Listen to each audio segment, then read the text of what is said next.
Hey, everybody, it's time for a summer garden tour, and I'm over here starting in one of my favorite areas of the landscape. It has just filled in so nicely over the last couple of years. Up here, we have a Queen of Hearts Brunnera, and then I have a Sun Mouse Hosta, which is like a little mini hosta.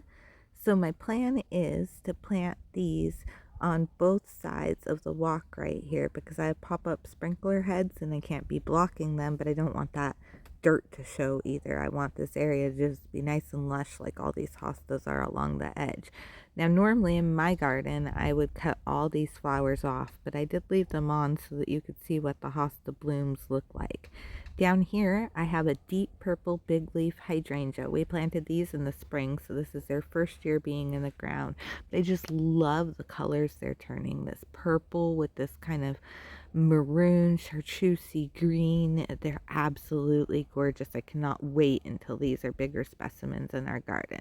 And then we have a Japanese maple here that has put on literally at least a foot of growth since last year. And up here, we have a Four Seasons gardenia. Now this I bought for my husband at Christmas time, and we planted it kind of midwinter, and we thought it had died, and it's finally got some new growth and it's coming back.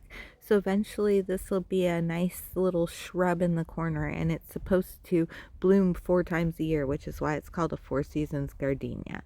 Dappled in along the walkway, I have these helleboruses. Now they're an evergreen, and what I love about them is they have what I call a persistent flower. So they haven't been blooming for months now, but they still have these blooms intact and they've held on to their color, and they just provide these little pops throughout the garden.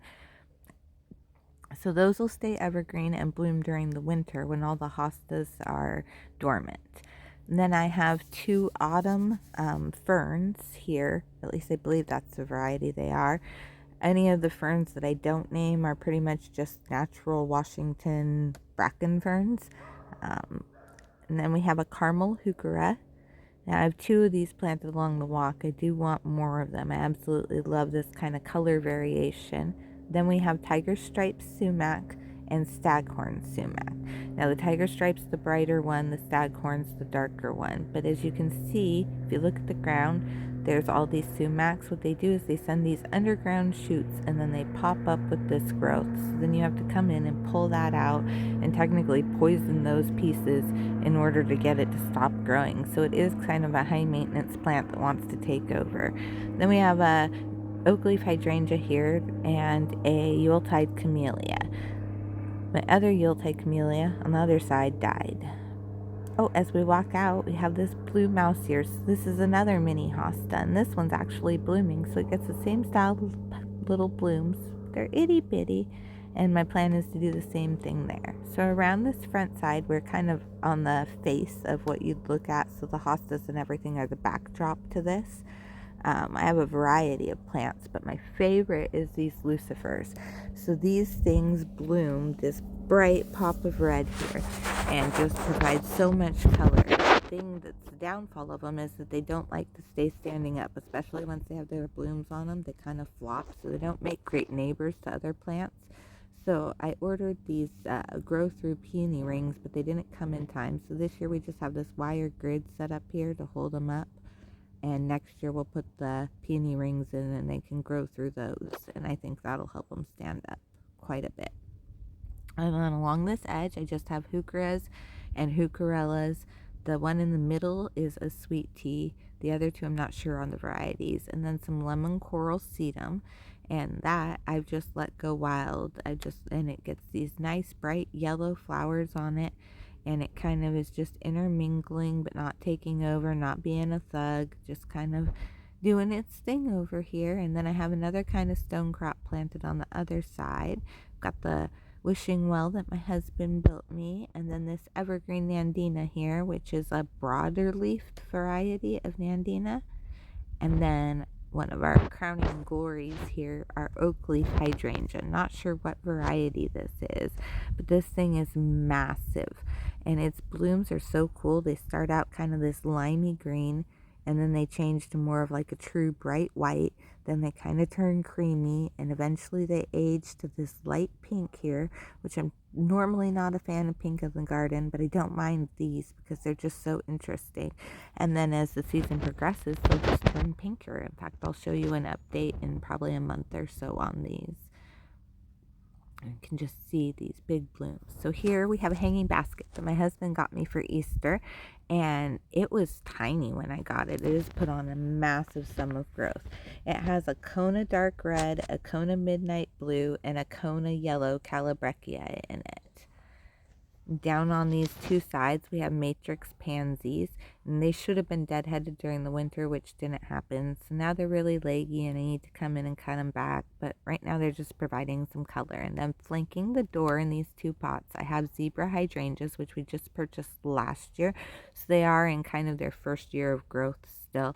I expect them to do more flowering next year. But you can see they have these cool black stems. Oh, sorry, it kind of got all digitalized, but they have these cool black stems, and then when they do bloom, they have these bright white flowers, and the flowers are ginormous on this compared to like the flowers I just showed you over on the oak leaf hydrangea. Each individual flower is like twice the size of the individual flowers on the oak leaf. They are a different style, more like a mop head or a ball style, but they just are massive. I absolutely cannot wait to see those in full glory, probably in the next year or so. Then up here we have our best hanging basket of the year. This thing is just glorious. So it has black petunias and cafe latte petunias. And this thing is massive. So we needed somewhere high where we could really see it, and we put it up here. Now my husband gets to water it for me because you have to get up on like a 8-foot tall ladder with the hose every day to water it. Then we have another oak leaf hydrangea on this side, which is a snowflake oak leaf hydrangea. So it actually has a double bloom on it. And then we have a euphorbia here, and they have such an interesting little bloom structure, so to speak. These are its blooms, and they're this green, and they age to kind of a pink color and chartreuse, and it's really pretty. I had at least 10 of those planted on our property, and that's literally the only one that survived. So it's popped in there, and that's its permanent home. These daylilies, I honestly could not tell you what variety they are. They came from my mother-in-law's garden, but I have them all through this next area we're going to go through, and then the Lucifer again. And so we've got the Lucifer with the bright red, and then we have the daylilies with kind of the more crimsony, coppery reds, and the yellow. And this area is just popping with color at this time of the year. And let me tell you, if you want something that attracts hummingbirds, plant these. Then dappled along this edge, it's kind of the same pattern. And then I also have these yellow daylilies, which I have two varieties. One's yellow or fragrant returns, and one's big time happy. I didn't even know I was buying two varieties. It just kind of happened. Then I have Supertunia honey planted along this edge. These I like literally just planted within the last couple weeks, so I expect them to put on quite a bit more growth. But they're just kind of a filler. I love how the colors on them kind of play off the yellows and the coppers and the reds and the oranges that are over in this area already. And then along this edge, we have sumacs. So we have a variety still of the two different kinds. And then we have this Sem Ash Leaf False Spirea. And we have two of these. We have one on the other side that's flanking the other corner too. And these things do get these little white plumes of flowers, and they put on an amazing fall color show. So this area between the sumacs and the false spireas is absolutely amazing during the fall time. Otherwise, this area doesn't have much going on right now. We have a Mars Magic hollyhock that grew from seed in what was going to be a fire pit, but now we're actually rethinking the idea. I'm thinking of either putting a pedestal in here with like a planter and turning the bottom part into one planting bed and then have the pedestal planter, or else do a waterfall and have that be the catch basin, or have that be under planting area. We'll probably film it as a project. And right now you can just hear the hummingbirds over in here. There are like 100 of them. You probably can't hear it on video, but I can hear them. They're all up in the cedar tree hiding. So this area just continues the same pattern as we have on the other side there. I do have a lucifer here that's struggling for some reason, but it's okay. I have a bunch in pots that I've pulled as kind of offshoots from other ones, so we'll plant that in and get this filled back in. And when that's filled in, this will just be this massive color show. And that pattern just carries all the way around this border, so I'm just going to step out of the way so you can kind of see the whole area in its glory.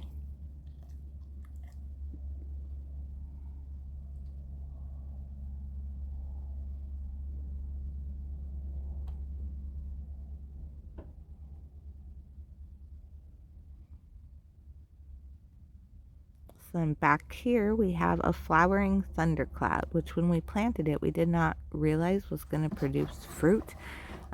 So we're probably going to end up tearing it out of this area because the fruit just makes a mess. It's not edible. It's kind of strange. They're like the size of a Bing cherry. In fact, I think there's one up here in the tree that my husband's going to zoom in on for you. There's one of them right there. They're like the size of a Bing cherry, and they drop down all over the ground and make it a pain to get in here and do any maintenance, weeding, whatnot. In behind it, we have a maple that I'm not sure what variety it is. Bought it years ago now. And then we have a bloodgood on the other side. And I love how this deep red, kind of coppery color plays off of the other colors in this area. It's backed by a sumac, so you've got some bright green popping out of there. And then eventually this will fill in more, especially if we take that thundercloud out and be a nice specimen tree. Then we have a thornless honey locust here, and this has just gotten massive. I love this bright lime green that it pops out as like its new growth, and the older growth it's just a touch darker, but not that much. And the foliage contrast and the color contrast between it and the bloodgood. So as you follow this area, it's the same thing again, some more sumacs. And then I have these Oriental lilies. Not sure what variety they are. They're kind of like similar color-wise to an Easter lily, but they're not actually an Easter lily. I popped a picture of them up on the screen. When those bloom out, it puts on a massive show. I have some more of them and some red Asiatic lilies that bloom in July back in that little area there for a pop of color. And then under this tree we have sandwort. And the sandwort, when it's putting on a show, it is massive, bright, white carpet of flowers, and it looks amazing. But the rest of the year, not so much. So I think I'm going to try cutting it back and see if it grows back or not. If it doesn't, then I'm probably just going to start over and plant something different there. I won't really have lost anything. The other option at this point is just to dig it out. It's filled with grass and so many weeds that that's the easiest solution anyways. And then I do have a Nandina tree that sits between these two trees, and it's evergreen but provides kind of a different foliage and color. And then in the back we have a contorted filbert, a red majesty, which is starting to revert back to like a true hazelnut. So I need to get in there and do some pruning, which I know, but I was saving it for a video for you guys. Here at the Cedar Ride driveway, we have a Japanese maple that we had planted in like a large tree planter, and it was so massive that it actually rooted down through the planter. We had to cut the planter off, try to dig it up with a piece of equipment. We had other trees in this circle of this driveway that we took down. We had the stumps ground down, and then we had a piece of equipment move it in here and plant it. And when we did that, it lost quite a bit of its size, but it has made a huge comeback. And then I have black mondo grass and Corsican mint that has actually planted itself in here. The Corsican mint just kind of grows where it wants. I planted it the first year we started working on our landscape, and not once has it grown back where I planted it, but it's all over in our landscape. And then I have some stone crop over here that's got this kind of bluish tinge to it. I had this planted all over. For some reason, that was the only one that survived. but it is starting to pop up in other areas of this bed. So I'm just kind of going to leave it so that it'll have the blue, the red, kind of black color, the bright green all together, and eventually this will just be gorgeous. And this tree will eventually just fill this out, and we'll give it a little haircut on the bottom so that the mondo grass and everything can exist below it. And it'll just be kind of a massive specimen that makes a turnabout basically in our driveway. Cannot wait for that thing to be as big as it was in the beginning. Now over here on our shed, I have a planter. I'm going to have my husband zoom in on this tag. This tree is not planted yet because I need to pull the ivy out before I plant it so the ivy doesn't grow up it. But this tree is similar to a Hinoki cypress, only instead of getting as large as even the dwarf Hinokis do, this thing only gets 1 foot wide and 4 feet tall. So it'll be the perfect little evergreen specimen over here, because last year I decided I needed something evergreen with height during the winter in this planter. Then I can still underplant it with some annuals during the summer and spring if I want, and even into fall, and maybe put some ornamental kales in here during the winter. Then I have this Persian chocolate creeping Jenny in here with these little star-shaped yellow flowers, and I have Gerbera daisy, and then these ballerina buttercup double primroses, which aren't even supposed to be blooming this time of year. Along here we had candy tuft, but we pulled it out earlier this year, so I just planted this bed out with annuals. I have Supertunia Snowdrift White by Proven Winners. I have a Proven Winners variety of sweet potato vine in here, and then I have a little blue, it's like a little lollipop tree that'll just stay this little guy.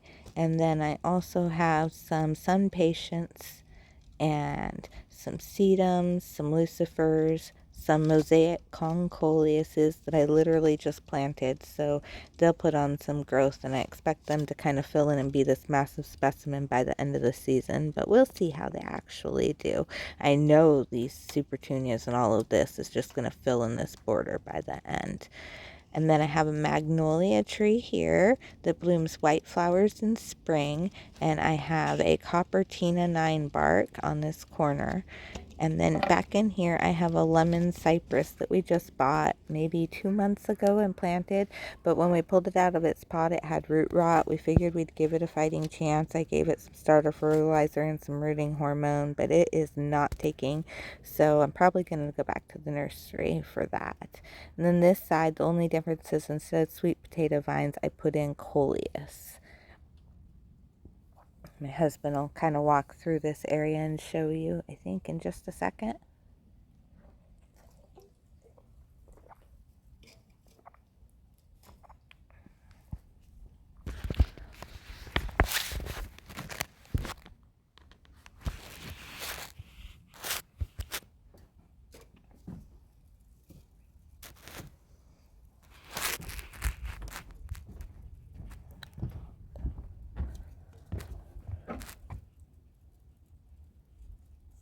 And here is another 9 bark. I'm not sure what variety, but it's just like a true green 9 bark.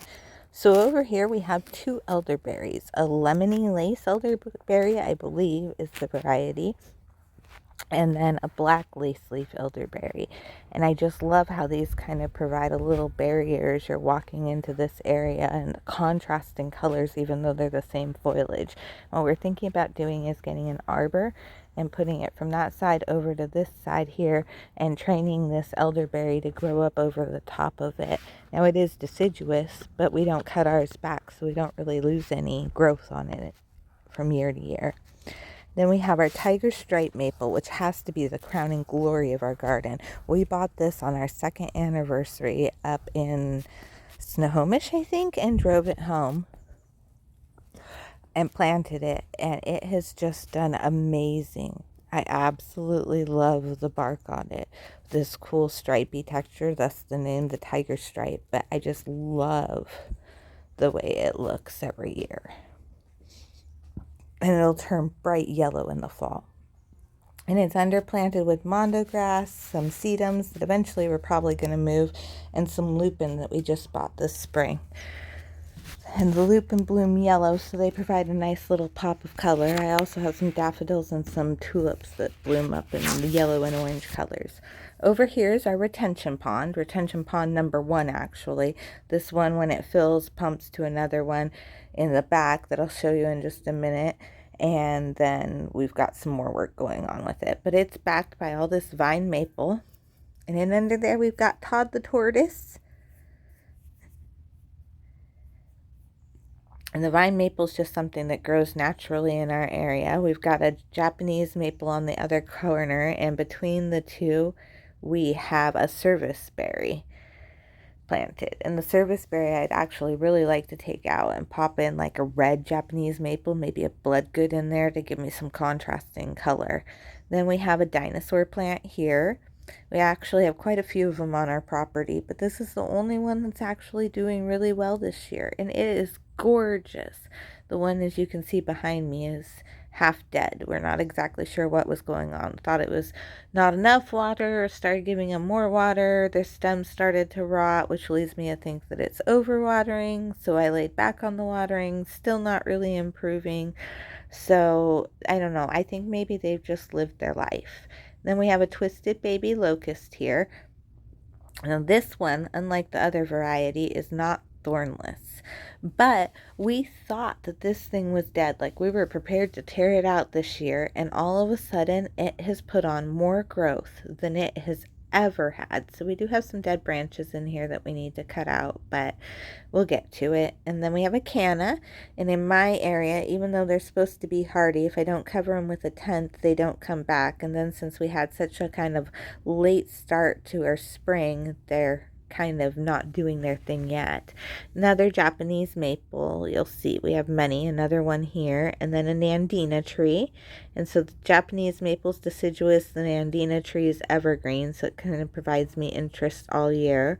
And they both kind of change colors per their growth time. And then we have a couple ferns on this edge, which I don't know what variety these are. We bought them at Watson's years ago, which is one of our local nurseries, and some Grecian pattern plants. And then back in there, we've got a whole nother bed that we'll go over as we get around the corner. So here, this whole area wrapping this gazebo area is all just pretty much ferns. I have one hosta and one evergreen, but it's pretty much just ferns. We did cut down some trees this year, so now they're not getting the shade they were. Not so much these ones in the front, but the ones along the edge. So I'm hoping as I replant the area, it'll fix that situation.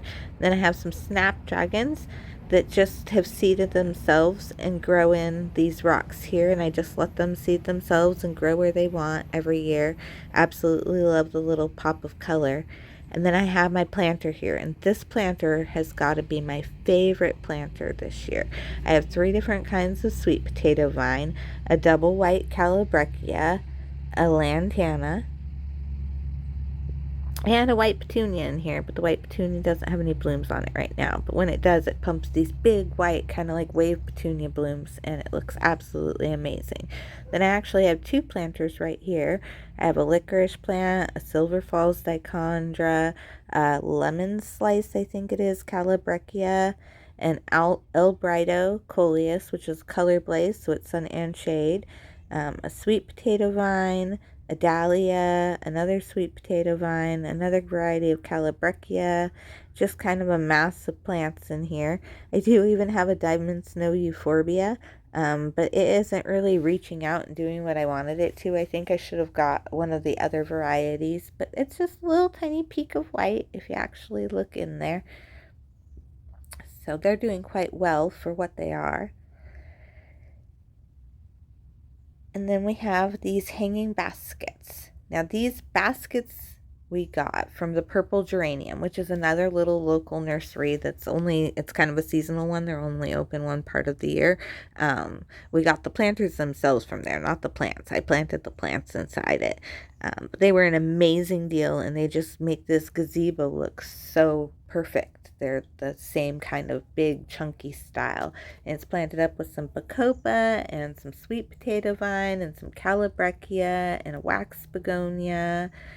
And it's got a white wand. No, not white wands. It's got an angel face white Veronica and a diamond snow euphorbia and some Silver Falls dichondra in it.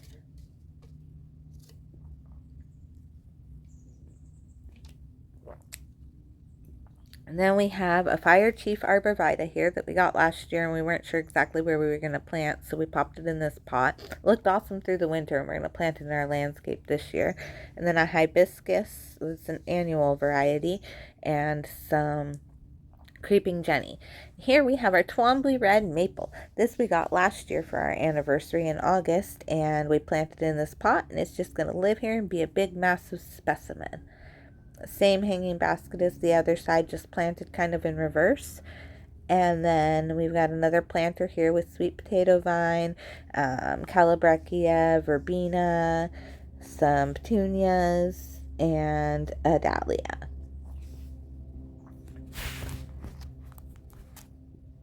So we have some more ferns. Again, just a variety of different ferns. That planter has an elephant ear and 3 different kinds of sweet potato vine, and I literally just planted that yesterday, so it's kind of late in the season, but it'll put on some growth and fill in and be a nice little pop of non-brightness, but at the same time some visual interest. And this is a Japanese cedar that we just got this year that is a shade lover and a dwarf. It is absolutely amazing, the color variation when this thing is actually like full grown and its size comes up more to like the height of the column back there. It'll look absolutely amazing. I mean, look at that variegation on that thing. The green, the white, there's a little bit of lemony color in there. I cannot wait for that thing to get bigger. And then you can see our struggling. Oh, I guess he skipped past them. So over on this side, we're doing the fence project. So this is all opened up to our neighbor, but we've added in a new flower bed because we put in a wall. So now the flower bed will come out to here, and then there'll be rocks that line this that connect into the rock bed that's over here already. We'll take out kind of the back rocks that are swooping around this grass here so that it's just one edge and turn that into a whole new bed. Here I have some gold celosia, I have some daylilies, some alstroemeria lilies, and then a hibiscus and a Japanese maple, and we have an Arctic willow back there that's actually needs some help. I didn't realize that I was supposed to keep it pruned back every year when I originally planted it, so it's trying to be a tree, but it's not very successful. And then we have some of the same hollyhocks that were growing in the front fire pit also. So that's pretty much it for this garden tour. I am going to be filming a part 2 of kind of the other side of the landscape just for the sake of making this easier. But here's the second retention pond. So when the first pond fills up, it pumps back to this pond, and then this year we put in another sump pump, which is over on the right hand side, kind of where the log is. There's like a rockery, and that's where it is. So when it fills, that sump pump will turn on, and then it'll pump from there out to the wall, basically, because we have pipe ran along the wall, and then eventually it'll get tied in and it'll pump out to the neighbor's culvert so the water runs the direction it's supposed to.